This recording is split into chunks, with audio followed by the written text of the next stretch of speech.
Welcome to my crazy quilt world today. I'm Linda V. Taylor and this is Best of Both Worlds. Stay tuned.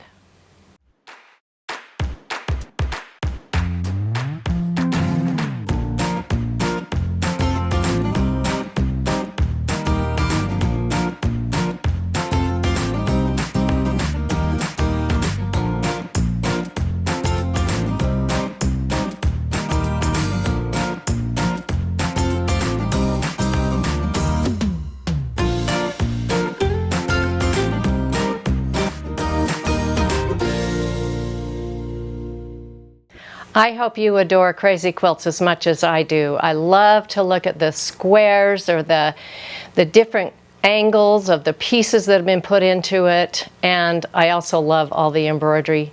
Usually hand embroidery, but not necessarily in today's world. And you know, a crazy quilt can be more than just crazy. I decided that I would make it something even more special. As I looked at what to do in some of those areas, I decided I would make some of them an ancestral quilt, putting my parents' and my grandparents' names on, my children's name, making it a very special quilt for a family heirloom. So I want to show you some of the things that I did on these quilts. First of all, I decided to put Minky on the backs of each of these quilts. I just love Minky, and this quilt I did not put any batting in it, so it's just the Minky and the top, but I divided it by stitching in a ditch on the squares, because they do come in squares, and then I was ready to do the rest of the areas. And I decided after that I would teach my granddaughter, she was only 10 at the time, how to choose designs and how to place her designs in special areas.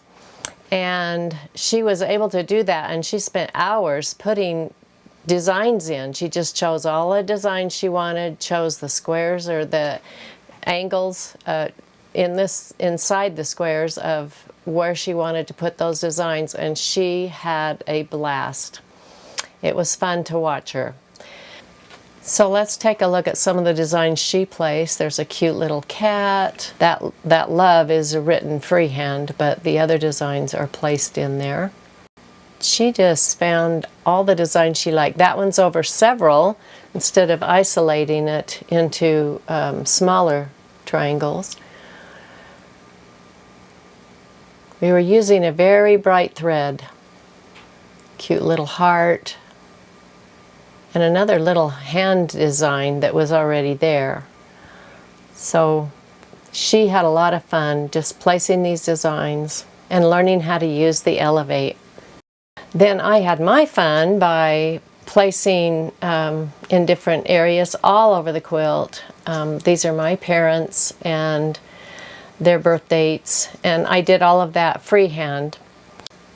My granddaughter also wanted to put one on of her name and birth date, so she did that with the embroidery machine, and of course it's way neater than doing it freehand, but I think it worked great freehand. I had too many relatives to do them all embroidery. I purchased this quilt at the quilt show in Houston, and it's the quilt top. And it has been probably one of my best purchases. This is another crazy quilt top that my sister Arlene pieced together, and I so appreciate her because she did all of this embroidery on her machine. That is, well, it's not embroidery, but it is. It's in between the squares. And so that was a lot of work.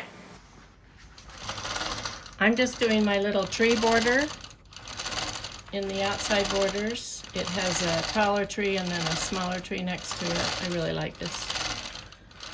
Easy to do, and love that the Elevate can just do it for me.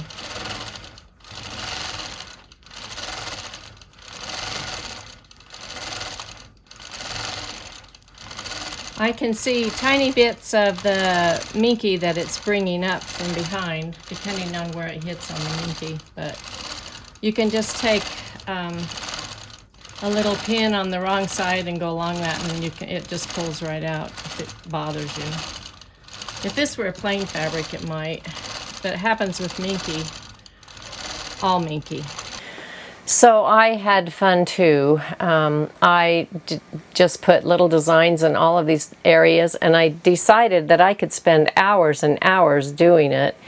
It was so fun, and it turned out to be a lovely quilt with that minky on the back. I did use Hobbs wool batting in this one. It's probably one of my favorite weights and feels of anything to put in a quilt. It's just amazing and cuddly.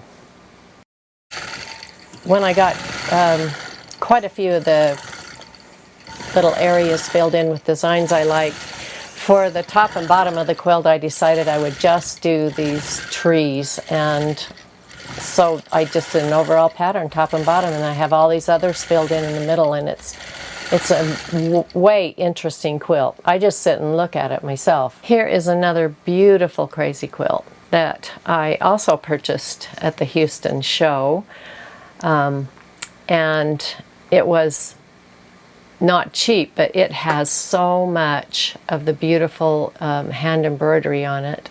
I love this Bessie backwards, and these little flowers, and all of the little interesting designs, and also the embroidery in between these squares, all done by hand. Just so beautiful. It just turned out to be a gorgeous, another heirloom, of course. My daughter has it hanging, and it is just a beautiful, crazy quilt. That was really fun, and I hope you got some ideas of what you can do on crazy quilts or other quilts to make them even more special for family heirlooms. All of our families are crazy, so don't think you're alone. Thank you so much for joining me today. See you next time.